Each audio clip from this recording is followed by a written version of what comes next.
El Shaddai Adonai, El Shaddai Adonai, Koe. El Shaddai Adonai, El Shaddai Adonai, Koe. El Shaddai Adonai, El Shaddai Adonai,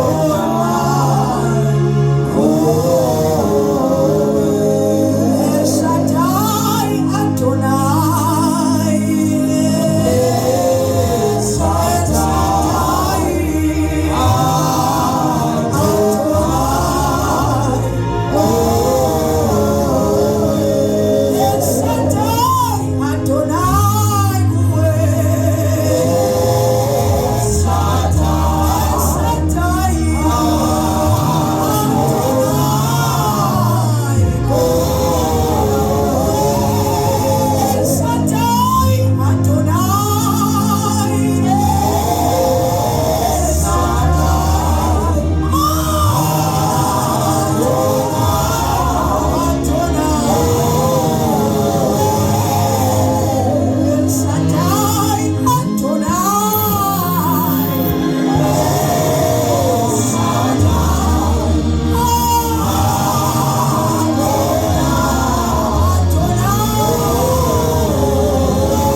Siyabingelela bangcwele isebenzi zonke zenkosi. Hallelujah. The princess. Siyabingelela ibandla lonke egameni likaJesu. Amen. Bangcwele ngicela ukuphuthuma la ngokusheshsha before sixoxe okuyi-future yethu yanamhlanje. Amen. Uthi okuyini bazalwane? Yeah, akithi aniyazi. Yeah, uzoyibona. Iyabonakala. Sizoyibona. Siyabingelela futhi emhlabeni la egameni likaJesu. Iyazi ngathi ngayishaya ikhwaya nje kancane ngakaqhubeka. Yabona. Ngiyasitulela.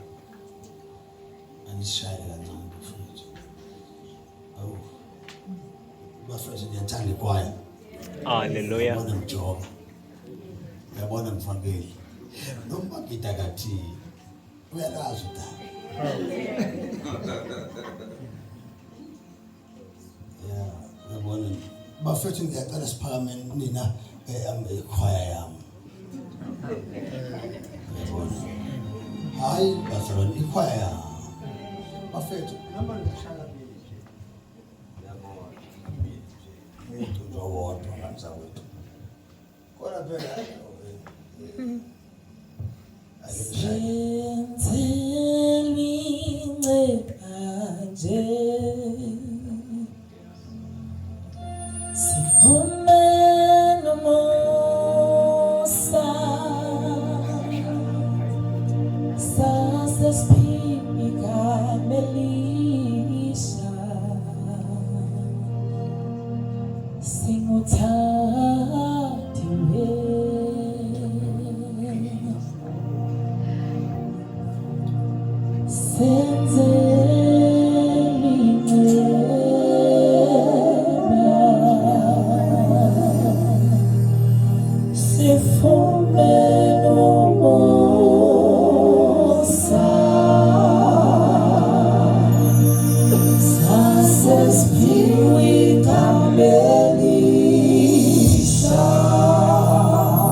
siyabonga bafethu.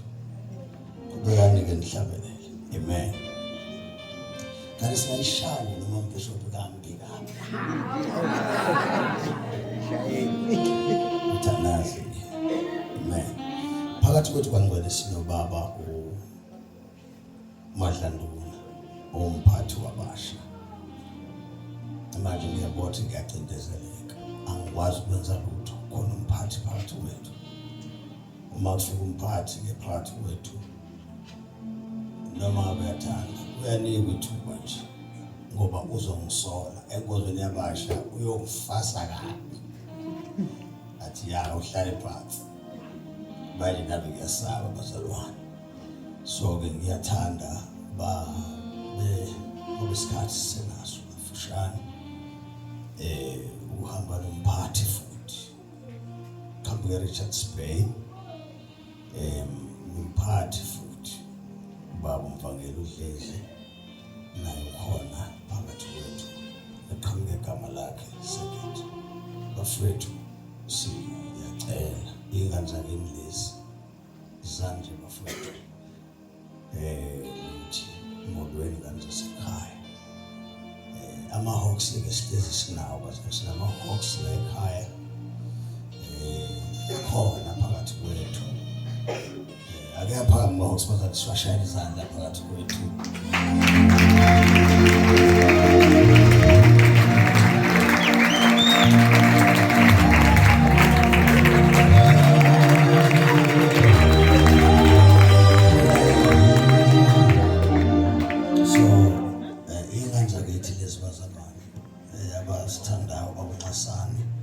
Umnandi bazalwane bathandaza la ekhaya bahlezi la kuyalalwa mawumbuzo usondaphi akakutshele niyisonto kodwa ulaphi ngathi umfundisi ukhowa engikhombisa umfundisi ethi ave ngimthanda intende wathi ave ngimthanda baba awumtshela bezulu la lutho nje lokho angimfundisi into ngakithi isizathu nasi angifuni ukuthatha umuntu la phakathi eshisa mase efika la esodweni afika abantu uright eshisa njalo ngamtshela ngasohlangana ngendlela uright losohlangana ngayo ya ucela mase ngimphethe ngimphathele lapha ehamba lapha ngokuyothi mayifika la athi ngilejazisiwe kanti walandwa ungcona lethwe amen. Siyacela ke bafuthu share ikhulu siza ngaphambili izandla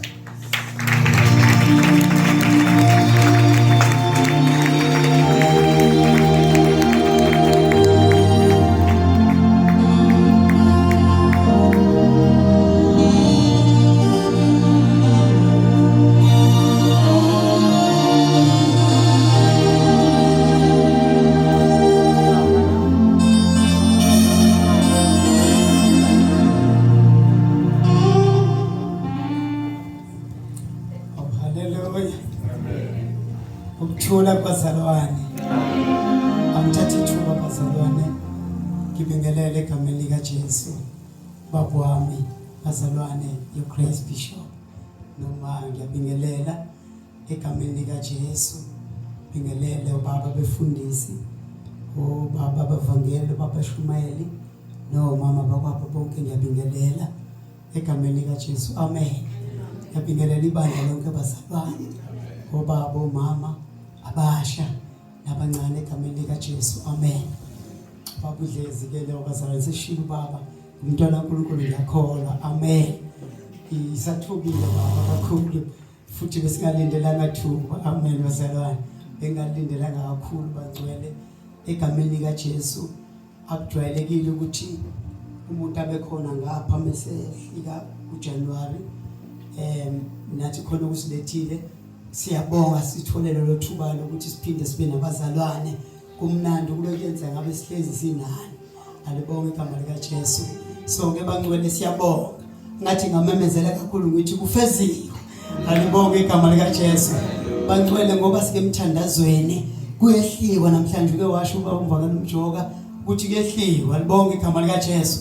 Namhlanje kukhona ofundayo bazalwane ukuthi ungangeni akumnandi kukhona ofunda ukuthi ukungena kunezithelo alibonga igama lika Jesu. Khona abafikayo abafunda ukuthi kuyangena ekuzilweni kokudla uNkulunkulu emuhle ke bangcwele ngithi amen. Ngiyajabula uba nani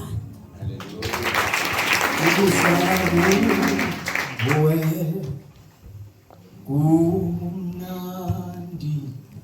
khona kuphila ophakade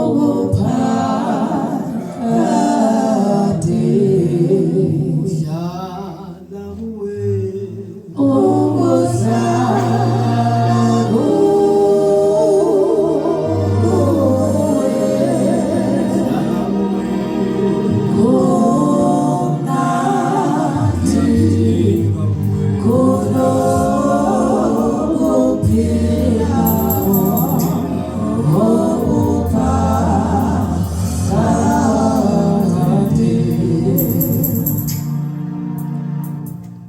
ngiyababingelela abazalwane bonke egameni likaJesu. Amen.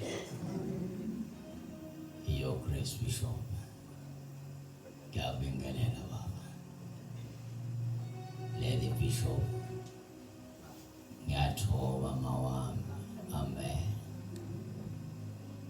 Bahlabeleli abaholi bonke abakhona, abasha, abadala, ibandla nje lonke ngiyabingelela egameni likaJesu. Amen. Kuyasithusa nje impela baba. Siyadonseka nathi siza ngobusushilo. Siyabingelela. Amen. Ngiyasithobisa kakhulu nathi ubaba phakathi kwebandla. Impela siyezwa kumnandi. Sizwile futhi bekumnandi nje kusukela mhla ka7 kuze kuzoba kulesikhathi kumnandi nje. Siyezwa uNkulunkulu yakusha kushoyo. Sivume ngoba sizawunqabelana useshile. Amen. Siyamkholwa ke nathi uNkulunkulu sesizokwehla sehlanana ibandla. Hayi kuzohambeka bafowethu. Amen. Ngiyasithokoza kakhulu ukuthi siphakathi kwalo ibandla nendlela esamukeleka ngayo. Cha besazi nje nathi usabafana balekhaya akunalutho singasho ngolutho silalele ukuthi uNkulunkulu uthini, kodwa sekushiwo kwathiwa sithi hallo. Impela ngisho kanjalo nami hallo. Amen.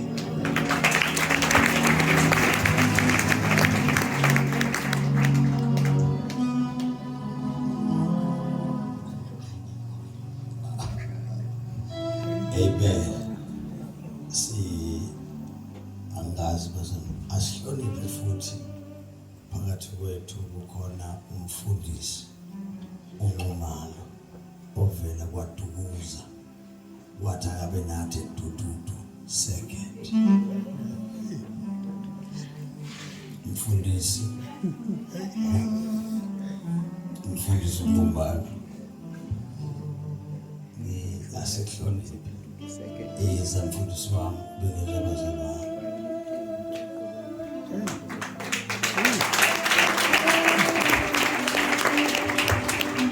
Hallelujah. Asilungiseni. Ngiyabingelela baba. Your Grace Bishop. Babwami. Hallelujah. The Lady Bishop ngiyabingelela egameni likaJesu. Ngiyabingelela ubuholi bonke. Omama nobaba egameni likaJesu. Sanibonani bazalwane. Hallelujah ngapha. Hallelujah ngapha. Hallelujah ngapha. Ngizobanga ethi edududu second. Kodwa futhi ngimuzwa ethi iprincess. Angazi nombaba bese ngibambele ngengalo wangikhipha abazalwane. Amen.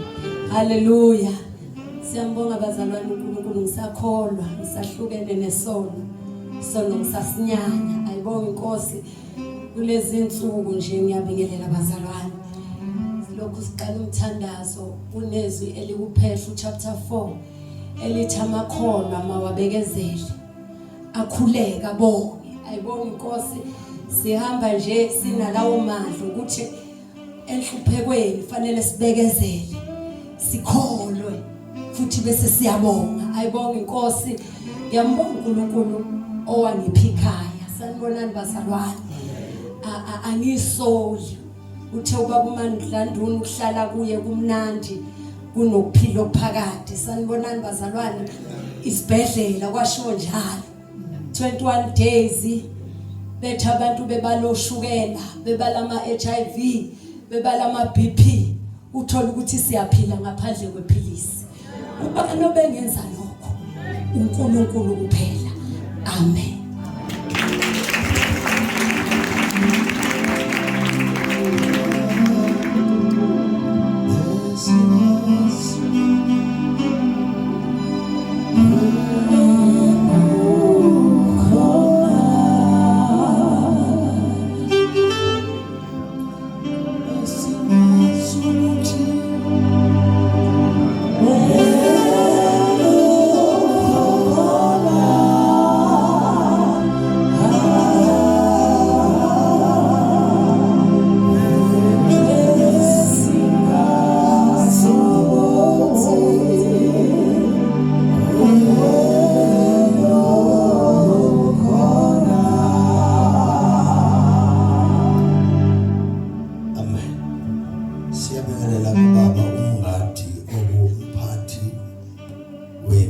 isikolo sasesontweni siyabekela ngenkosi nobhala jikelele wase-international siyakuhlonipha ngenkosi khona bakho nonkosikazi wakho. Amen. Siyabonga kakhulu. Amen. The right God. The right God. Right. Okay. uNkulunkulu ke bazalwane sishayela isikhathi sokuthi uNkulunkulu asikhumbule nathi. Sishayela. Sihamba khona ukukhunjulwa manje. uNkulunkulu. Hlezi ngizabazalwane bethi hayi ngelula nonyaka bongelula. Nonyaka bongelula. Hayi. Yabona kusho mina manje. Yabona bekuthi nakuba kodwa ngisakhona ngiyaphila. uNkulunkulu bazalwane umusa. Ya kuphelile bonga right. Angufuni ngiyazonda. Ngiyazonda. Ngiyawubelile. Ngiyazonda. Ngifundile futhi uNkulunkulu emthanda umuntu. Wangifundisa nje ngafunda nokuthi uNkulunkulu uyakwazi ukubekezelela abantu. Ya, kunezinto engiyifundile nje. Uyasithanda uNkulunkulu. Bazalwane, uyasithanda uNkulunkulu. Uyabona mawusakhuluma emandleni akho ukodwa. Ya, mawusakhuluma emandleni akho ukodwa. Ungabulala wonke umuntu. Bese kufika isikhathi la khona kuthiwa imali lapho lapho kume khona lowo muntu. Bese uyezwa ke ukuthi yazi iBhayibheli hleze ngifundela abantu. Yini manje? Sengikulo. Kodwa umuntu ungafika leso sikhathi. Uyazi ukuthi ya wafika isikhathi ungamfuni uNkulunkulu. Ungamfuni uNkulunkulu. Uthi yena njani? Uyafuna. Awumfuni kodwa njani? Uyafuna. Uyafuna. Sifike leso sikhathi. Ngifundile, ngafundiswa nabantu nje. Uyazi, ngakhuluma nani ngathi bengabahleka abantu uzothiwa khona umuntu ovele wayehenga wafa. Walinge. Umthandazeli. Funde manje ukuthandazela abantu. Abantu abashona ngevangeli ufunde. Khona abantu abafika enhlungweni la bephela khona. Athi kungcono ukufa. Umzulu besho njalo. Athi kungcono ukuthi ngife kunokuthi ngiphile. Engazange adle isono. Kodwa efike lesikhathi sedlula. Yabo. Ya, ikhathi enjalo zifika. Siyambonga uJesu ongavumanga ukuthi inyawo lethu ushelele. Sigcina kwaziwa. Siyabonga nemthandazo kabangcwele siyayibonga nje yenu ukuthi sifihlwe uNkulunkulu asifihle uNkulunkulu ngenxa yomthandazo wethu. Siyathandaza manje. Siyathandaza. Kona ukudla kuhalelekanga. Hayi. Akuzange kuhaleleke. Akuyonto ehalelekile. Futhi ngeshwa inkosi ngisizile. Solo kwake umthandazo. Uyazi ukuthi ngeke inkosi ngiyaqoqela. Akaze ke ukubona.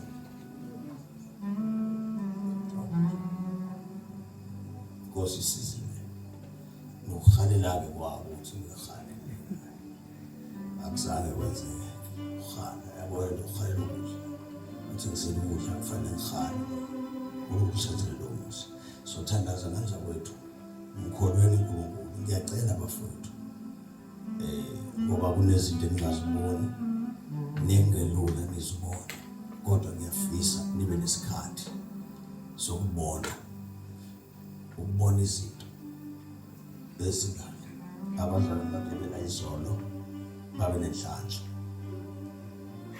izolo babe nenhlanhla ngimbongile uNkulunkulu ngibona into enzeka izolo so ke siyacela bazalwane angabikho umuntu oyivisita niyazwa ungavakashi njengoba sikade imthandazweni sikholwa uNkulunkulu kunezinto efanele sizithole nefanele sizibone ungagejeki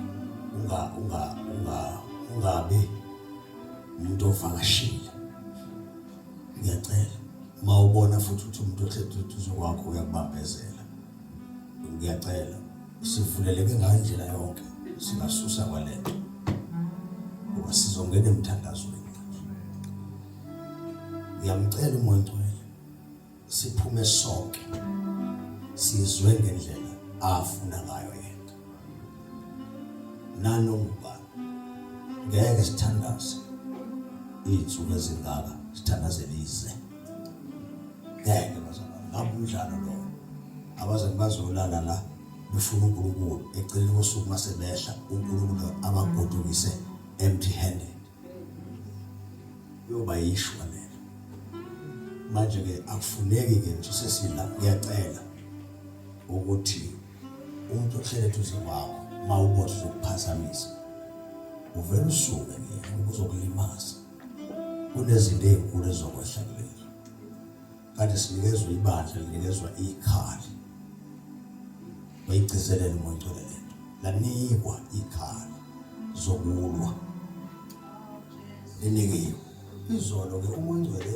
mayesekhuluma ngokulibazisa ukuthi sidala itraffic phuma eceleni ke ngiyabona phuma eceleni ngoba uNkulunkulu esethetha ngiyazi methethe mina ngiyezwa kodwa futhi ngiyalizwa ngiyazi yabo ngiyazi uNkulunkulu mina ngiyakwazi ukuxoxa ngikhulume naye mina niyabaleka ngicwala ihlahla ngithi mina ngiyakwazi ukuxoxa ngiyezwa futhi ukuthi uthetha ave thetha ngoba uthethiswa ukuthi sibileke futhi hayi ukuthi kusuke kuma abantu abaningi kusuke kumuntu oyedwa abese ebhanga bonke abantu phihli wonke umuntu itraffic yemawona idriver abese imoto kwami imoto engaphambili ezingemva senyanga akudrive ke wonke umuntu drive umuntu oyi-one so kune traffic khona traffic khona John ngeke nikwazi ukusebenza ngempela akulula nje iyafuna lento nibe kwikhululeko futhi iyonisiza kakhulu ukuthi ekusebenzeni kwenu uyabona lento sikisa yabona baba uyabona ukuthi fanele ngiyobekela wena itende fanele ukudrive imoto uthambisa drive imoto asuka ngala yamisela imoto wena funa ukhona uzenzele khokha imali yakho ukuze uNkulunkulu enze njani akunikeze izinto oyidingayo ngoba mawuzokwenzelwa yimina kuthi noma namandla futhi uthe umzalwane nomama uthi uyabona ngithi kuyena mangithi amandla kaNkulunkulu bazalwane into la kumina ngithi iphumela kini ayifuni iphumela umdlalo njalo manje ukadla manje ngizosebenza mina bazalwane no lento la kunina mase uqonde neTimothi liqonde ngegama lika Jesu ungalo ukuthi ngisazofonela uBishop eMandawo uyazi ngoba ngiseshayina uma ngithola sengiseshayina nathi wena phambi lithi uBishop Chiliza siyamazi ungani uzothini mzalwane ngoba ngiseshayina ufundeni bazalwane namhlanje ake senze isithi senze into yokugcina enganikezwa abantu uyabona kuthiwa impartation akube into yani yokugcina nani futhi nenze kwabanye akube into yokugcina ngoba uzoyenza uMoya Ngcwele nginayo leyo nto uzoyenza yabo funa ke ngihlale phansi ngijoka ibandla ngihleli lapha emuva ngililalele ibandla ngizizwe mina ngihleli lapha emuva uyabona ngalo ngikhala njalo into ezokwenza ngikhale njalo anifuni ukuzethemba entweni onayo ukuthi lento le yabona lo uvela iprofeti nje anganayo noma ngikhona noma ngikho anandaba namuhla methi nje khona ethize la endlini uyayisho athi khona umuntu o1 no2 no3 la before sivala inkonzo akacabanga kukhumbula konje ukuthi khona ubaba wakhe la ngoba lento manje seyigwinyile la kuyena ngamfundisi ukuthi iphile ikuwe ave ngaze ngihambe emhlabeni abantu ingaveli into kuyofana nesonto lekhaya lakithi yabona kuyofana nesonto lakithi lekhaya ukuthi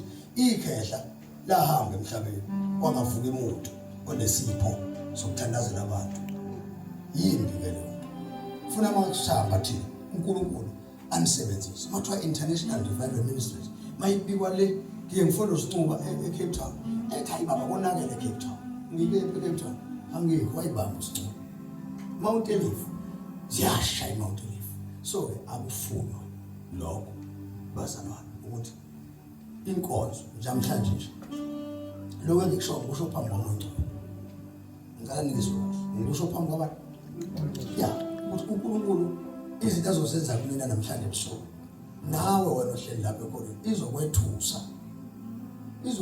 kodwa mfuna khuphuka hlangana naye manje ibambe lento angiyazi lento mina ukuthi uNkulunkulu akunikeze yona yini kodwa ikhona akekho umuntu ofike la endlini bazalwane ozovela hambe nje noma ngabe ubani ungathi hayi mina ngeze lenkonzo ngizoshalela no awuzela ukuzoshalela akusona isiphiwo sikamoya sokushalela akusona ngeke ngisize leyo nami ngashanela ubisho kodwa khona izinto uNkulunkulu afuna ukunikeza zona njengebandla enizophuma nambe niyohlasela ngazo lezo zinto zila kunini manje maningazinaki lezi zinto bazalwane noyoshawa amadimoni nezinto imfihlo phakathi kwenu wonke umuntu namhlanje okade thandaza mina ngithi nongathandazanga nongazinangozi bengicela kumuntu wena ukuthi amphe naye nongakuzilanga namhlanje webazalwane ngikhuluma iqiniso phambi komuntu ngcwele namhlanje ungake uyigeje le ayifuni ujumayelo lento ifuna nje ngime la uphuma izinto la imqinishono ezongena ihlalo nehlalo imqinishono oyos umuntu ethi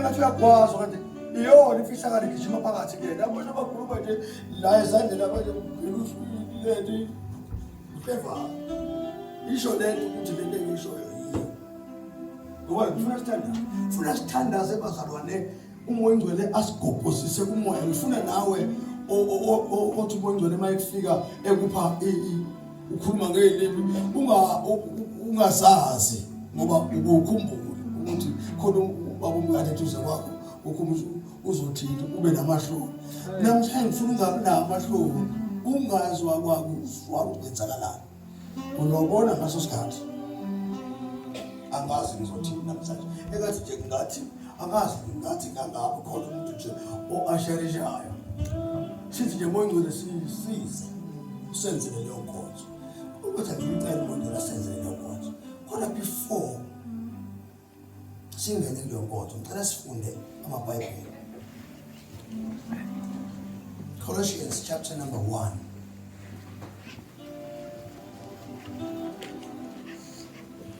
verse 15 nje bafowethu ungifundele 15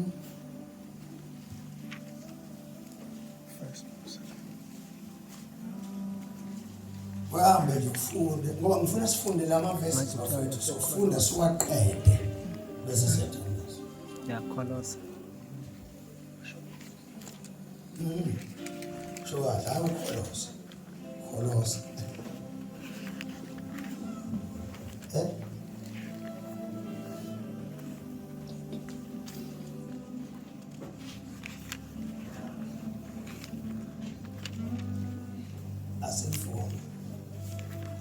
Kolose.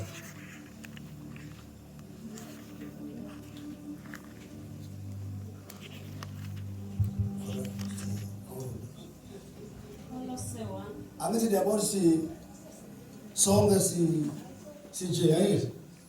Sinesibona ngithi. Niyabona ngithi bafethu. Ngifuna sifune iBhayibheli sinje nje. Bese sithethe lifu lasezulwini. Ubuzele indlu.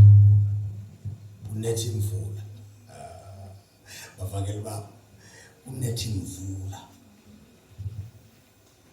Inet. Phezu kwabantu. Thembethi imvula yakho. Akuyona into leyo uthi sazi yabona mshumani Dlamini akuyona into sesithi uyabona abazalwane uJesu inje sinje inje ngeke sithandaze silungudla ezulwini kuthulwe tu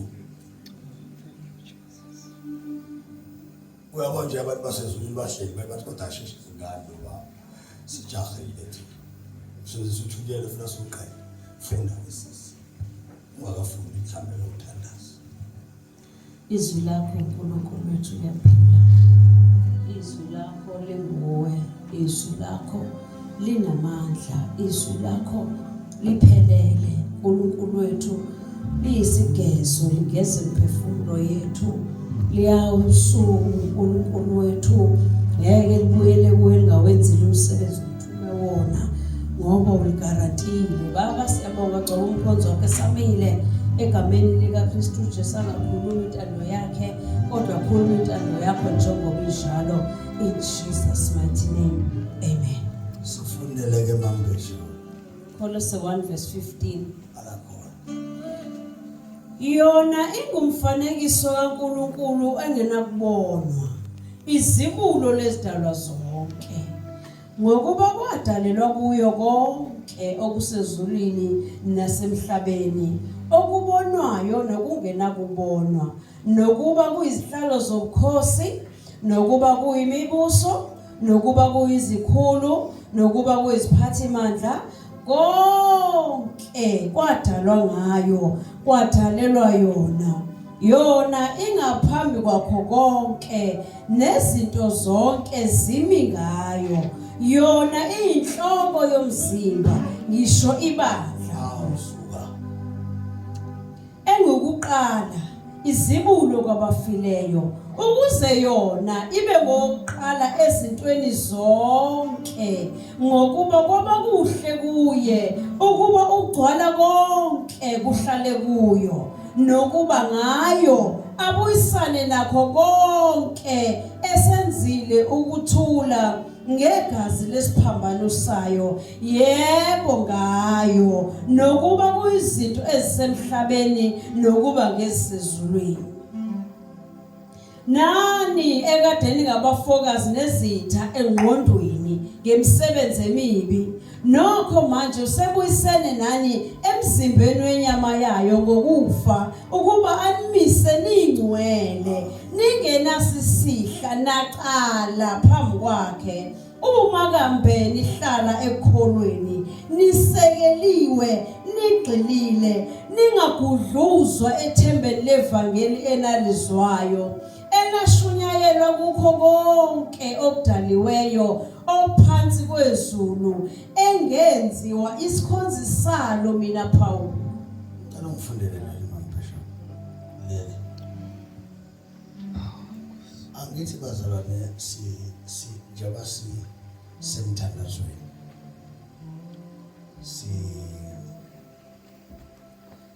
umakoti wewuma angithi so umuntu ebesimdinga kakhulu kule nkonzo bani yena sifuna yena nje ukuthi axoxe nathi kakhulu siyadinga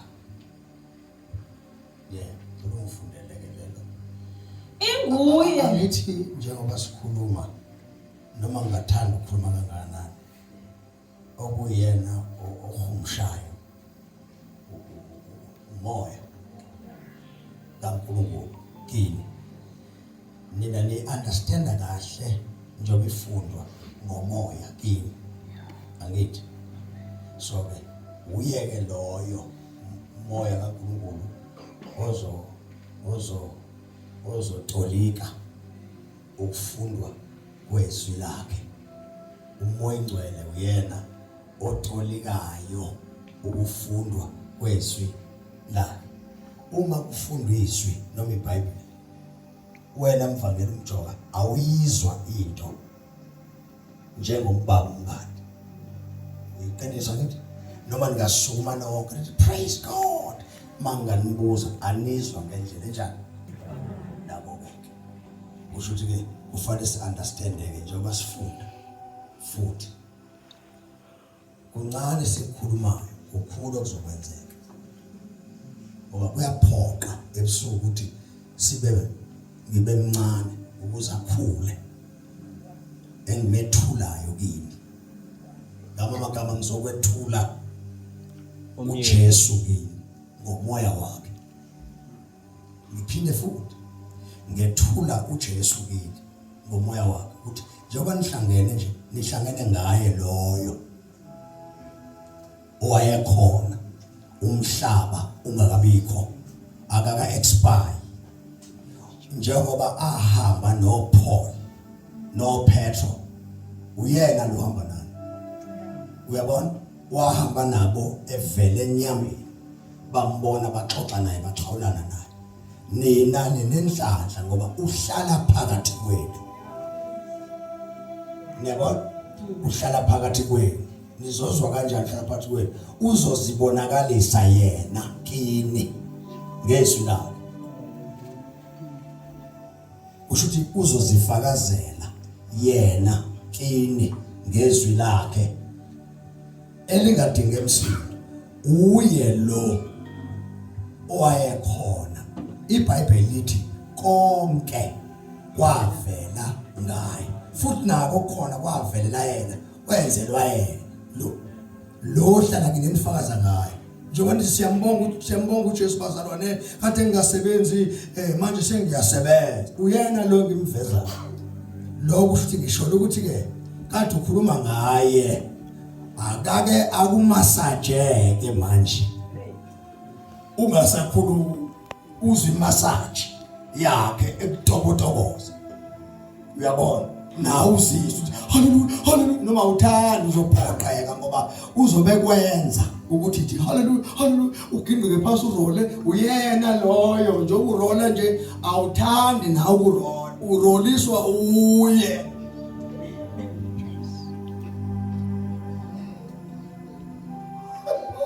Uyabona manje wangikhuluma nje vele use kansezo ngisho umbishop ngokusheshsha nayi gijime fihlakala.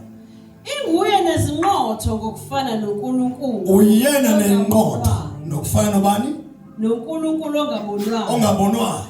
Indodana yakhe yamazibulo. Yebo. Yayikhona indalo yonke ingakaveli. Kungakho nto. Kodwa yena wayenjani?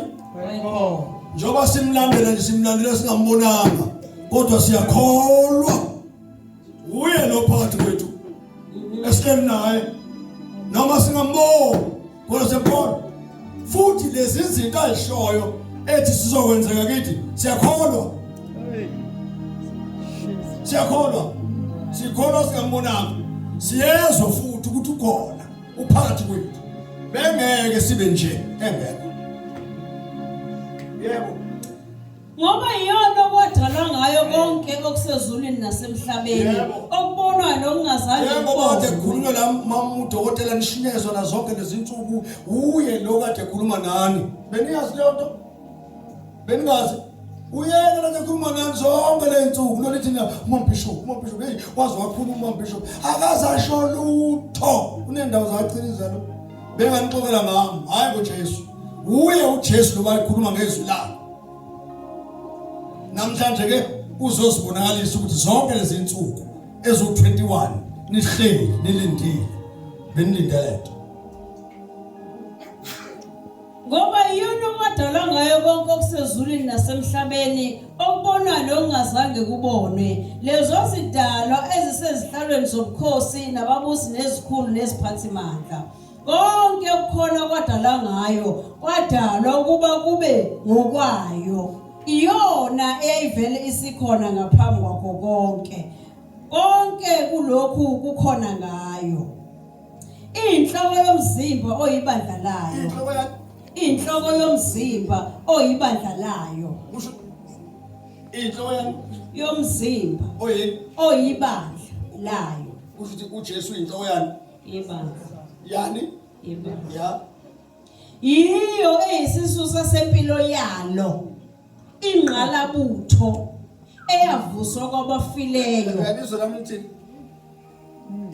iyo njani iyo eyisisusa sempilo yalo ingqalabutho eyavuswa mawe wam-understanda nje mawususa unyawo luthi kusho ukuthi ususa ngobani ngaye mawukhuluma ukhuluma ngobani mawudla ngobani mawugqoka ngobani mawuthandaza ngobani mawushumala ngobani mawufunda iBhayibheli ufunda ngobani Ingqalabutho kusho ukuthi namhlanje ufuna sim-understand okay yeah ingqalabutho eyavuswa kwabafileyo kuba ibe uMakonya hayi konke Mambisho ngicela uphinde futhi mhlambe vele abazali iBhayibheli ababaphethe alisho lapho verse 18 yeah inhloko yomzimba oyibandla layo oyini yiyo eyisisusa sempilo yalo uze nibe khona nina uyena oqalelo ingqalabutho eyavuswa kwabafileyo umoyingwele wangena emathuneni ukuba ibe uMakonya ukuthi uyivusela ukuthi umoyingwele ibe yini uMakonya shuthi yakho wethu awukhonywa ngani khona khonyayo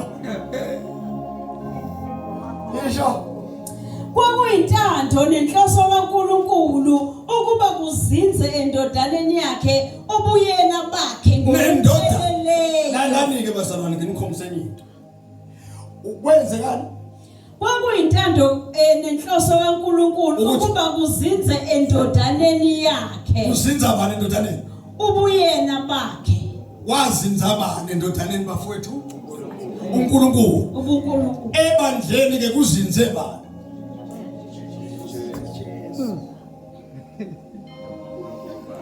uNkulunkulu uzinze kuphi uJesu uzinze kusho ukuthi ibandla linamandla onke ngalozinze kulo manje ibandla alim-understand umuntu ozinze kulo liba amagwala ibandla ekhona ozinzile kulo uMakonya kusho ukuthi ngamagama bathi mawuqhamuka wena endaweni kufanele ngaba amadimoni ahlele hayi sethiswa uJesu esethiswa ukubona wena kukhona ozinze kuwe Amin manje nibona ningazi ukuthi nibone ngathi dothiwa niphakeme uzothi uphakema ngithi uzothi uphakema ngithi kusho njalo kanti njani vele ngoba kukhona ophakeme ozinze obani boss fana khona yeah okay namhlanje ngifuna abazalwane uJesu angena phelele emzimbeni yethu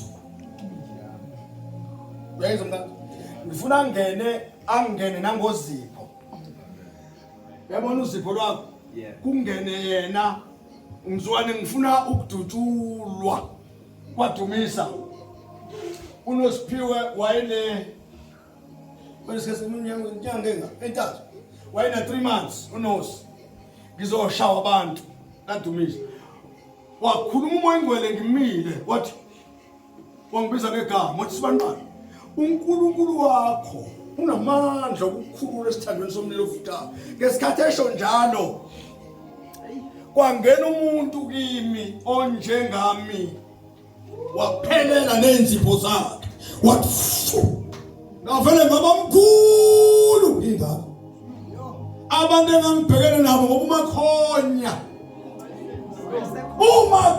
wavele nje wakhona mathi ngiyababheka isigora nebhama weza kimi lo muntu wathi bawuthini mfundisi ngathi ukushilo ngisho la content othabiso lapha eyenza lento le enamandla ngayezwa ukuthi yabo ngafu umuntu Hallelujah. kodwa ngibona umuntu kanti kungena uMakonya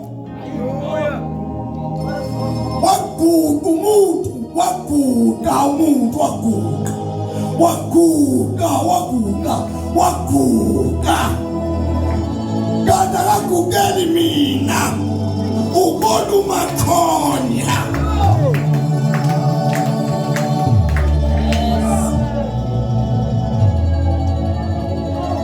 uMakonya ngoba masimvumela uMakonya siyothi silele mngani ngokomthetho emzini yethu masilele akudingi kwesinye isikhathi sithandaze kudinga kasilale nje bese kufutha umlilo ngoba usenzile thina siba malanga bomlilo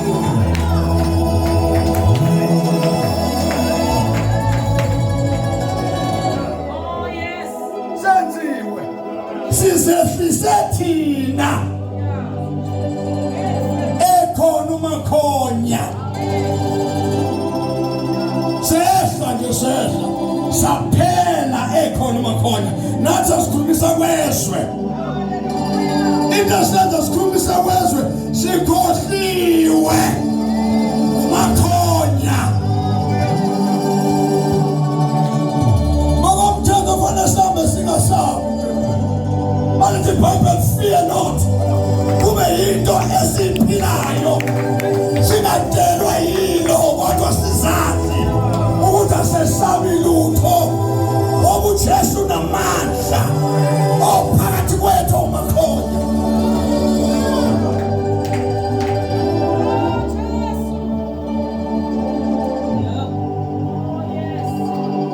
sesaba sifuswa ngisho amadimoni sihlale singalala sisaba amadimoni akufanele amadimoni size sihlale singalali senziwa amadimoni ngoba akusalaleki amadimoni azonginya kufanele manje ngithandaze njalo ngegama likaJesu ngikhuza amadimoni ngoba akulaleki intenza kusho ukuthi ubudlelwane noMakonya kushweza njalo ungasekho kodwa uMakonya engabuyela endaweni yakhe uMakonya engabuyela endaweni yakhe uMakonya engabuyela endaweni yakhe haleluya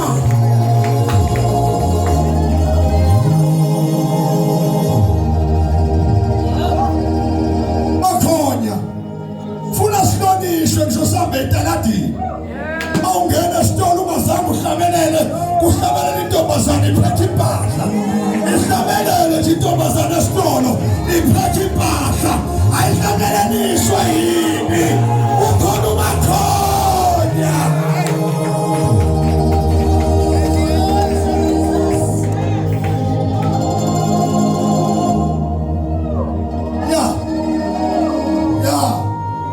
songena nakuthiwa khona njani siphume nakuthiwa njani yini senza siphume Makonya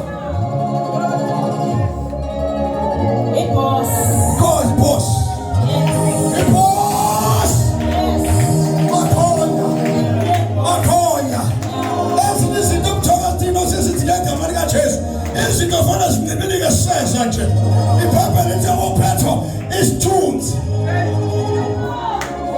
bengasambe babize igama likaJesu ngoba kwakhona uMakonya phakathi lithi iBhayibheli babehlula nje ngey'thunzi zabo kusinda abantu lephatha amaduku nje asindisa abantu ngoba kwakhona uMakonya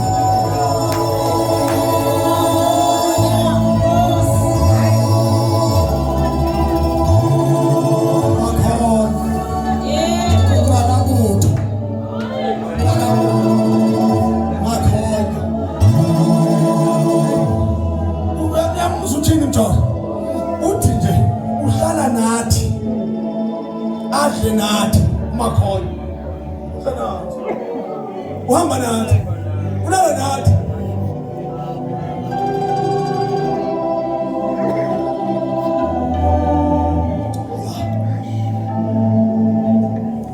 kwakuyintanto nenhloso kaNkulunkulu ukuba kuzinze endodaneni yakhe ubuyena bakhe ngokupheleleyo uzinze ebandleni lakhe ubuyena ngokuphelele hayi ngokuwafu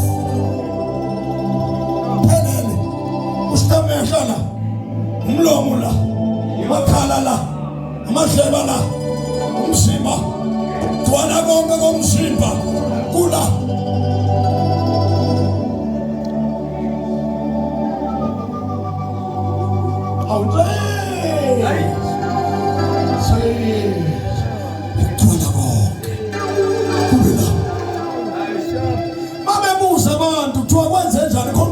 la eScotland thobe kumuntu onjani lo thoba umuntu nje ofana nabantu kodwa kubonakala ukuthi hayi akuyena umuntu yena kahlala ezulwini kodwa hayi bo ukhona lo muntu adlulile khona into enzakalayo wenze njani uMakonya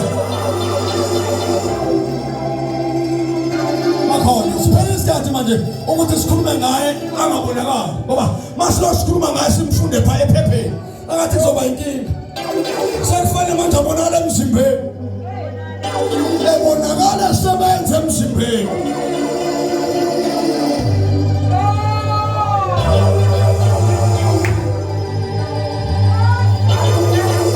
kuhlokanye Thabiso uthakhona amandla avela dilika amandla ngoba usihlonipha yena uMakonya kuwe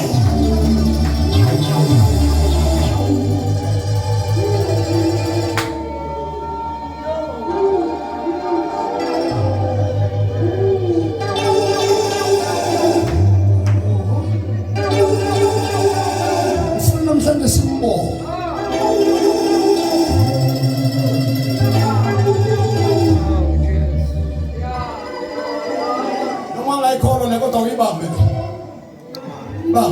bambe ngitshela uzobona ufake iqala Makonya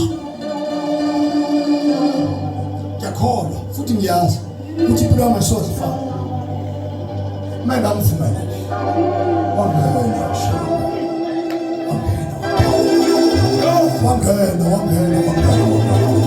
wangena